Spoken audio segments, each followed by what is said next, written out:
Strong storms with rain and hail this afternoon. More is on the way later tonight. Kathy will show you how the weather could impact your Memorial Day plans. A dangerous situation in Rocky Mountain National Park. 3 climbers in a rock slide and an avalanche near Mount Meeker, and one of them is still missing. And we'll tell you about the mess that covered one side of I-76 this morning and how long it shut the interstate down.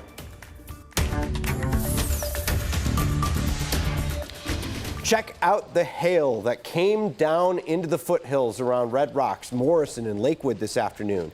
After a sunny start to the day, the storms moved in. Some places got some hail, other spots around the Denver metro area and the Front Range ended up getting a lot of rain in a short period of time. Here's a time-lapse look at the storm clouds as they made their way over Denver this afternoon.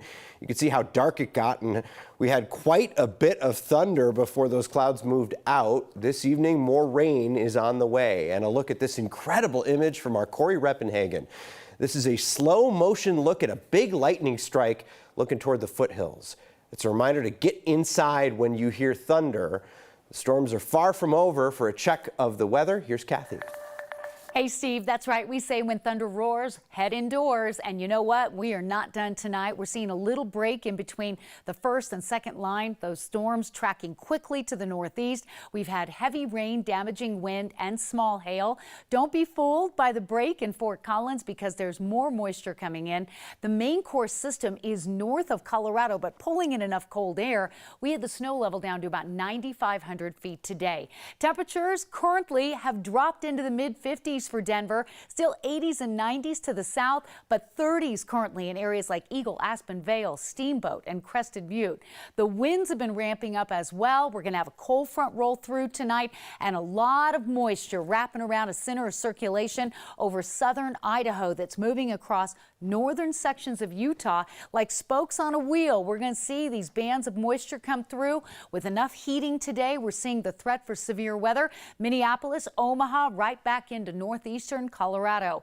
These storms are powerful, but they're moving very quickly. And right now, all the warned storms are just north of Sterling, east of Ogallala, and through the North Platte area. These storms have hail, and maybe later tonight we'll have signs of rotation. We've already seen damaging wind from cells up around Sydney, north of Fort Morgan. Wind gusts in excess of 60 miles per hour as they track quickly north and east. The second line moving through Keensburg and Byers. We had some airport delays now. DIA looking good right now, but there's more thunderstorm activity along the Front Range foothills, and they're going to roll through tonight. Some areas overnight could see some really heavy rain. They're fast-moving storms, and again, that cold air means the snow level will go from 9,500 feet to about 11,000 feet. So we're cloudy now. We've got the chance for more rain overnight, but what about Memorial Day and the Boulder Boulder? We're going to talk about that Monday storm outlook coming up, and then beyond Monday, cooler weather coming. If you had it with the 80s and 90s, well, June is offering us a break from those temperatures, Steve. Kind of unusual. We'll take it, and I've heard rain is a good thing. Rain is a good thing. Yeah, yep. That's what they say in country songs. Kathy, thank you. Search crews are working through winter weather-like conditions above 11,000 feet today. They're searching for a missing man after a rock fall and an avalanche this morning. Happened around 9 a.m. on Dreamweaver Kalure on Mount Meeker in Rocky Mountain National Park. Park officials say 3 people were involved. A woman had minor injuries. A National Guard helicopter had to rescue one man with a hoist operation. He was flown to Medical Center at the Rockies, and rescue crews are still searching for a second man. The Justice Department says it will take a look at how law enforcement responded after students continued to call 911 for help at an elementary school in Texas. 21 students and teachers died in that shooting. The Justice Department review has been prompted by a storyline that keeps changing when it comes to when officers arrived and how long it took them to go after the gunman. A spokesperson says the review will be conducted in a fair, impartial, and independent manner. The findings will be made public when that review is finished. Also today, President Biden and the First Lady went to Texas to pay their respects and comfort to that community. Reporter Cole Higgins is in Uvalde. President Joe Biden and First Lady Jill Biden arriving in Uvalde, Texas Sunday. First visiting Robb Elementary School, laying flowers at the memorial. Biden acting as consoler-in-chief, embracing the school's principal, before walking along the row of memorial wreaths from picture to picture of each of the 19 children and 2 teachers, 21 people in total who were gunned down inside the school. I'm all for the president coming here. I think he's got a good heart. He knows what it is to lose children at a young age. Texas Governor Greg Abbott also stopping by the memorial, an onlooker issuing a plea. Please, Governor Abbott, help Uvalde County. We need change. I hope that some politicians see this and try to meet in the middle and work together. In the wake of the horrific Uvalde shooting, some bipartisan voices in Congress are talking about gun reform. And I can't say for certain, but I can tell you I sense a different feeling among my colleagues after Uvalde. There are people taking these guns, these ARs, under the age of 21. Can we stop all of it? No. Can we mitigate it? Certainly. And we should be doing that now. I'm Cole Higgins reporting.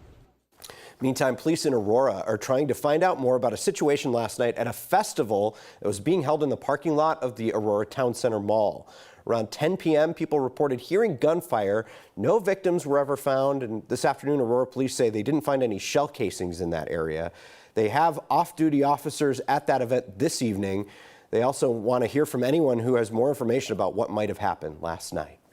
Take a look at this scene in Fort Collins. A car crashed into a building this morning. The 21-year-old driver may have had a medical issue behind the wheel. He went to the hospital to get checked out for some minor injuries.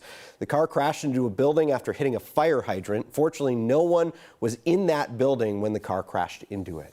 And eastbound lanes of I-76 were closed for a few hours this morning near Federal Boulevard in Adams County. A truckload of manure spilled across those lanes this morning, and you thought you had a crappy morning. We saw snow plows brought in to help clear that scene. Fire trucks were also there to help wash off those lanes before traffic started moving again. Much more still ahead on 9 News at 5. Kathy's tracking the storms moving across the state. She will have the latest on when you might see some rain tonight and if it'll stick around tomorrow. Thousands of flights canceled across the country on this Memorial Day weekend. Find out what one airline is saying about the problems. And a scary moment on the mound for Rockies pitcher Kyle Freeland. We'll have the latest on what the team is saying about his injury during today's game.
Taking a live look downtown where you see the winds blowing. We had some storms blow through a little bit earlier. Kathy is tracking more. She'll have more on that in just a little bit here.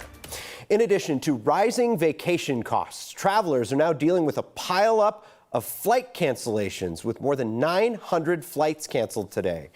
There were more than 2,300 cancellations on Friday, another 1,500 on Saturday. Delta Airlines suffered the most, with more than 250 flights, or 9% of its operations, all eliminated on Saturday. The airline cited bad weather and air traffic control actions as the reason for cancellations, as well as having fewer employees than they did prior to the pandemic. One traveler was just fed up. We just want to get home, you know? We just want to get home in one piece, so hopefully people just kind of get there with like no more complications, no more delays, and that'd be ideal. DIA expected more than 1 million passengers to go through the airport during the holiday weekend. Tomorrow is expected to be a very busy day out there as people return home. A big fire this morning in Arvada. Townhomes under construction burned. No one was there when that fire started near West 52nd Avenue and Estes Circle.